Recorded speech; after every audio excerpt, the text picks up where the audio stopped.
I think it's also, as a public servant, it's good to know, again, what are your steps you can take to protect yourself. What litigation is a potential whenever there's an injury, even against you. So I mean, there's all kinds of things that I don't think officers think about when they're in a moment, or an incident happens, or injury could happen, or does happen to them. And to me, as a former and retired sheriff, administrator, that was my job to tell them or try and coach them to those resources.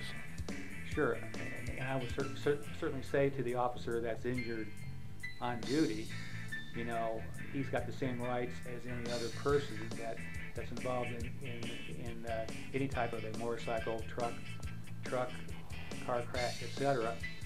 There's a tendency for police because of the authority they have, and because of their training, they're take charge men and women, and so after a crash, especially on-duty crash, they will get the phone call from the wrongdoer's insurance company, and then the officer thinks that just because that he's a police officer that he knows the criminal law, that somehow he thinks he knows, in some cases, the civil law. Correct. And that's a big mistake that I found that officers have made, because they feel like they can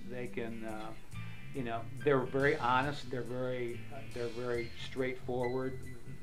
They want to say it like it is, so they end up taking the call from the claims adjuster, thinking, well, I can certainly handle this myself. When in fact, even though they are sworn police officers, the trained adjuster actually baits them into making admissions that the officer himself or herself didn't even realize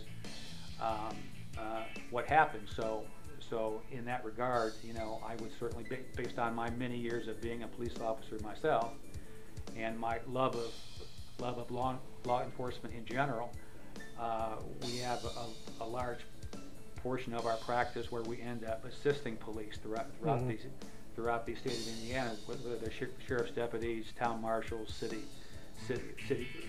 police, federal officers.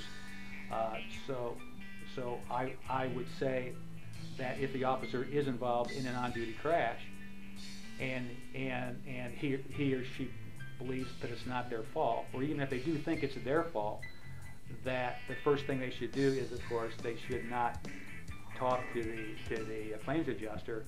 That they should, first and foremost, get some kind of counsel